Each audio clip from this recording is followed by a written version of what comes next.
vous qui étiez morts par vos offenses et par l'incirconcision de votre chair, il vous a rendus à la vie avec lui, en nous faisant grâce pour toutes nos offenses. Il a effacé l'acte dont les ordonnances nous condamnaient et qui subsistait contre nous, et il a éliminé en le clouant à la croix. Il a dépouillé les dominations et les autorités et les a livrées publiquement en spectacle en triomphant d'elles par la croix.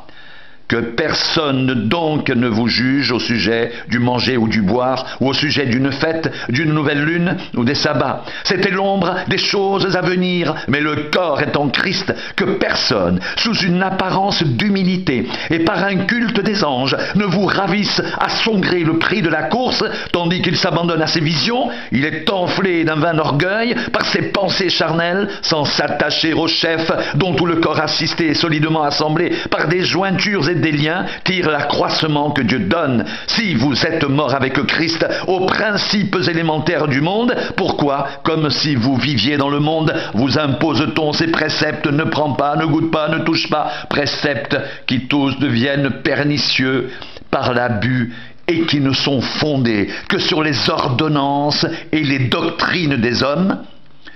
Ils ont en vérité une apparence de sagesse, en ce qu'ils indiquent un culte volontaire de l'humilité et le mépris du corps, mais cela est sans valeur réelle et ne sert qu'à satisfaire la chair. Si donc vous êtes ressuscités avec Christ, cherchez les choses d'en haut, où Christ est assis à la droite de Dieu. Attachez-vous aux choses d'en haut et non à celles qui sont sur la terre. Car vous êtes morts et votre vie est cachée avec Christ en Dieu. Quand Christ, votre vie, paraîtra, alors vous paraîtrez aussi avec lui dans la gloire.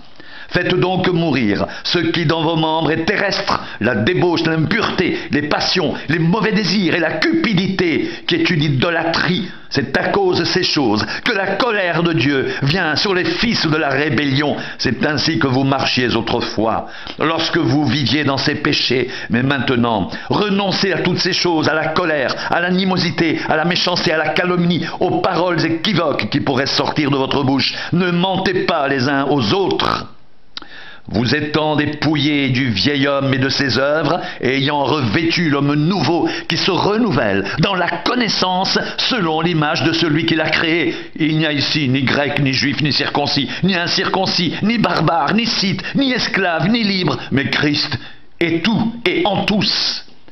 Ainsi donc, comme des élus de Dieu, saints et bien-aimés, revêtez-vous de sentiments de compassion, de bonté, d'humilité, de douceur, de patience. Supportez-vous les uns les autres, et si l'un a sujet de se plaindre de l'autre, pardonnez-vous réciproquement, de même que Christ vous a pardonné. Pardonnez-vous aussi.